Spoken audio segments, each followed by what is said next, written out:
Namaste, good afternoon. My dear future of the Bharat who are here for this conference of young minds, researchers, Honorable Mohanji Bhagat,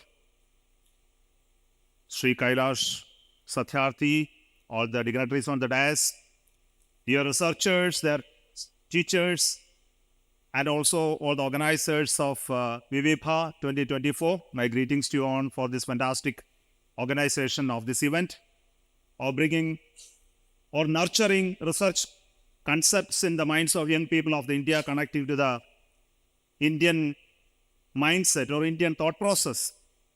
I'm really happy that you have put that effort, great effort of connecting almost 1 lakh plus people and also 10,000 institutions in this country.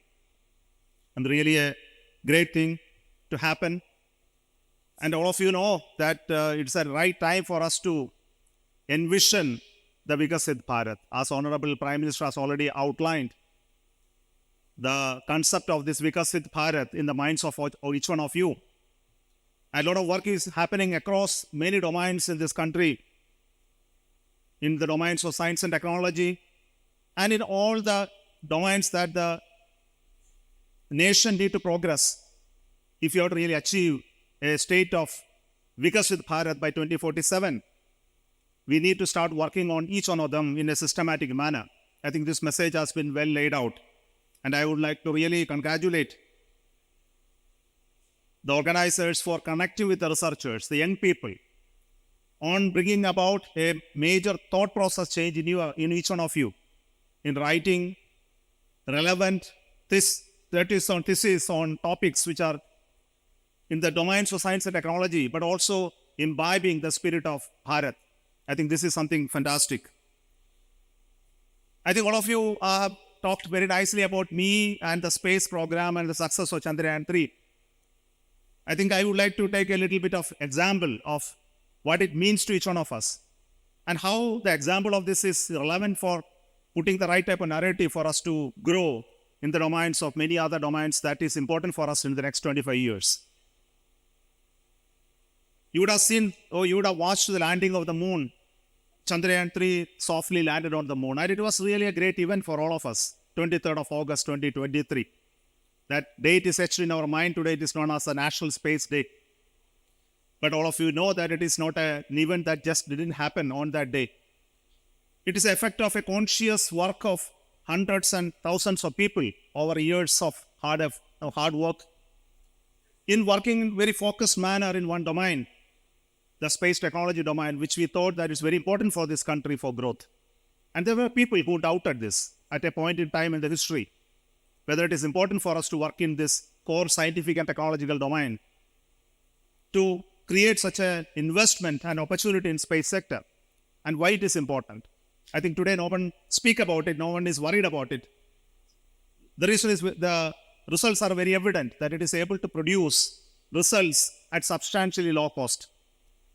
At a cost that an only Indian mind can understand, that it is still costly for us. For me, whatever we are doing at a very low cost is still very costly for me. That's why we continue to tell that you do it at a very low cost. And it is not the low cost that is important. It is a result and the change that is bringing about is important. And I know today the soft landing of the Chandrayaan on the moon has touched each one of your heart. And it has raised your spirit very high, that it is possible for Indians to think that it is possible for us to design, develop core technologies, which we think the rocket technology is considered to be one of the very difficult technologies to achieve or accomplish. And this rocket that put the Chandrayaan-3 on the moon, the craft, the Vikram lander, the Pragyan rover, all of them were conceived and designed and developed and built in India by our own people.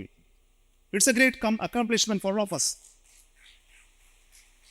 And when you say this message to each one of you, the people of this nation, and their pride grows. And this pride is very important. And it is important for us to look at in domains of science and technology in various ways. And it is also important for us to outline a vision for the future. Let me speak a little bit about the domain of space technology beyond Chandrayaan 3. Of course, whatever we achieved is great. We have achieved so much in the domains of space technology. Today, we have capability to launch whatever satellite that we want to launch from our own soil using our own rockets. And we are able to produce it using most of the indigenously grown technologies using our own industries to an extent of almost 90%. It's really not a small feat at all. But then if you want to really grow further beyond this point, then the vision that we need to lay down for the next 25 years becomes important. That's why recently there was a vision announced by Honorable Prime Minister in space technology that we have a long-term plan of bringing about a major change. And this change involves expanding or opening the space sector amongst everybody. We want all of us to get involved, which includes industries, academic institutions, startups, and business houses. And we want to bring about a change by which the economy of space activity will be scaled up. We want a due share of the space economy of the world, which is hardly 2% currently for us, to an extent of at least 10% in the next 25 years. We want to establish that we will be able to bring in researchers and activities in space sector, which will produce economic benefits in terms of jobs creation and wealth. And this is not a small thing. If you have to do this, we need to do work in many, many areas. Why I'm saying this is to connect to other domains of science and technology. Today, we do this work in very limited silos in ISRO, in some industries. We told that it must be done all across the domain. We want industries, startups to take up this task. We want academics to do this research in these domains, and we are telling them, why don't you connect with us and researchers and take the knowledge that we have created in ISRO to your benefit and bring out products and services that can bring about some substantial change. For that, we brought out a new policy called Space Policy 2023. We brought out a foreign direct investment policy where you can bring in money for investment. We brought out a policy called Geospatial Policy, which will allow people to use the satellite data and space data freely for every Indian. I think this also has been announced. And the result of it is that we have almost 250 startup companies in the space sector today. And we have handed over many of the work that we have been doing traditionally in ISRO to industries now. And the examples are really showing up today that there is a great deal of interest in space sector. It's very evident. And this example why I tell today is that we have a long-term vision after this. The vision is that we want our Indian to land on the moon by 2040.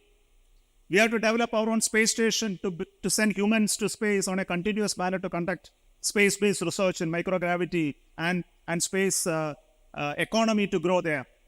We want domains like material research, bioastronautics, biotechnology research to happen in space.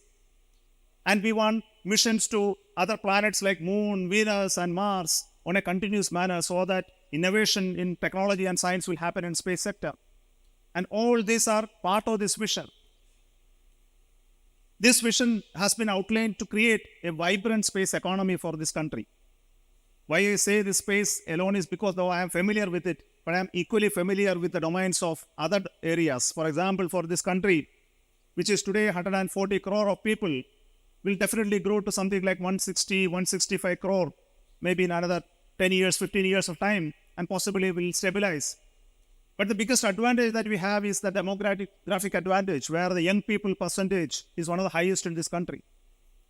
Compared to many other nations which are trying to reach up to the top, we have a great advantage, and that is you young people who are in universities, educational system, who have potential to grow in the domains of science and technology in the future.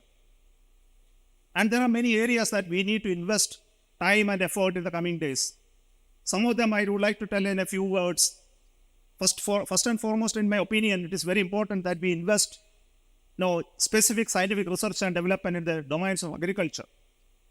Because for us, 140 crore people, with the issues of environment and the climate change which is looming in front of us, providing food security to 160 crore people, maybe 60 crores, 170 crore of people, is not going to be an easy thing unless we bring in technological interventions in the agriculture domain. It includes possibly space services, IoT, it includes targeted nutritional delivery, it includes handling water, in a very careful manner, and then handling pesticides in a very controlled processes, even looking at food production estimates, and also looking at harvesting and bringing in new technologies in those domains, more of automation. Possibly drones will become one of the important things in the future. And there are many more technologies, possibly IoT is already there in agriculture sector to look at data from the field, to collect the data from the field, to look at how you can do watering in a better manner. Equally important is the domains like the medicine and healthcare. It's going to be very important for us, for 160 crore people. Unless we bring in capability of technological growth in this sector, it's not going to be sustainable for us in the future. For example, medical technologies still continue to be a very important domain where we still lack. Though we are very leading producer of generic medicine in this country, our examples of making vaccines is really very heartwarming to see that we are able to bring out a COVID vaccine at the right time. But then we need to conduct research and development in many other areas where leading medical research can be done in this country. It's equally important that we would invest in domains like medical equipment manufacturing, which is still a big issue for us because we are importing so much of medical equipments from outside for our hospitals and healthcare system. And this need to change. There is enough of capability and conditions which are very amenable for us to intervene and work in the right time for us to make a big change in this sector to create a vibrant medical technology equipment manufacturing infrastructure. Similar is the case with electronics and IT revolution. I think all of you know that there is a great effort done by the government in terms of investing in this sector. They already announced the programs of electronics support system is really brought in some industries. Maybe in the next 10 years or so, we will see a substantial change in building electronic systems, which is very core for us in the future technological growth. We know artificial intelligence has come in a big manner in all of our lives. And today it's going to really revolutionize the way we do work and live in the future. It's not just for India alone, but for the whole world. And how we are really going to intervene in this domain, in this technology domain, is going to define us in the future. And many of these are domains that we need to invest and work. I think the list is endless. It is involved. It comes into domains of green technologies, which are important for energy transition. It's important in the area of strategic domains where equipment manufacturing and indigenous industries support to help us to protect ourselves. It comes in domains like the climate and weather. It comes in the domains of critical minerals and resources that we need to handle and protect. It comes in the domains of exploration of new sources of energy in the future. And of course, for many other climate and other related research, which requires us for us to survive and flourish in this part of this world. I think all of these are domains that we need to contribute and work. But if you are to really make a change in this, we need to bring in young people. We need to bring in the academic institutions, and we need to bring industries amongst this research community.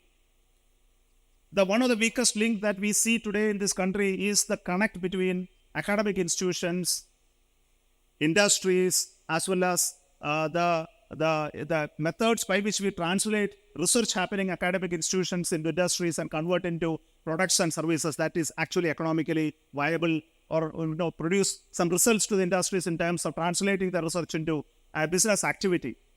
This part of the work is still very low in our country. And that's why very important that we cultivate a habit of research in academic institutions and encourage industries to sponsor some of this research in a big manner.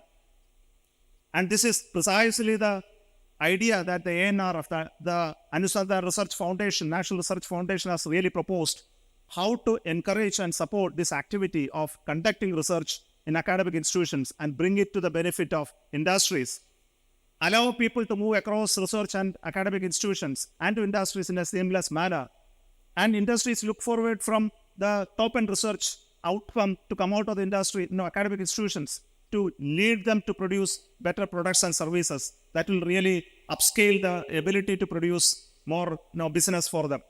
I think this is how a large country grows in their stature and strength.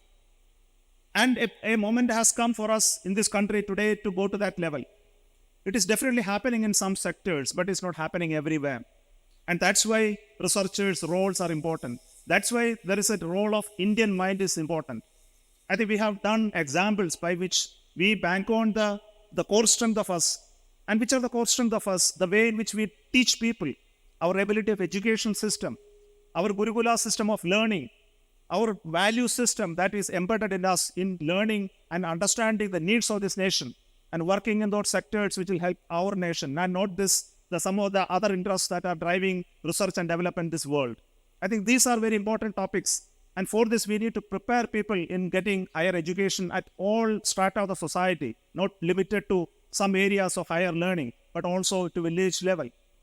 Also giving opportunity to people in the lower strata society to aspire for a higher education at some point in time. And that's why there is a recent announcement of PM Vidyalakshmi scheme in which there will be an encouragement for people to take up higher education through appropriate financial support system. I think these type of measures are very important for a nation which is aspiring to become the Vishwaguru. And why we want to say the Vishwaguru is something very important and is all dear to all of our heart is that we would like to become a nation for everyone to come and live happily. I think this is the goal that all of us have set for ourselves. And this will happen only when we intervene technologically to the world. And it is not possible without becoming a leader in technology. I think this is well understood. And the strength of a nation is actually on the ability to handle the leading edge technology at appropriate time. It is in the basic science. It is also in the application of basic science into the technology and converting that basic science into results which will produce economic activity and wealth for the nation. I think this is the motive for all of us. And this must be rooted in knowledge and system that existed in this nation for years together. And we need to cultivate that strength. And then only it will be possible for such a huge nation to understand the need of this nation and intervene at appropriate time. I'm very sure the activities that are happening today under the auspices of the organizers of VIVIBHA today, the vision for Vikasit Bharat 2024 will really drive towards it. A really honor for me to come and speak to you today, and my blessings and best wishes. And I hope that the work done by many of us in this nation will inspire each one of you. Thank you.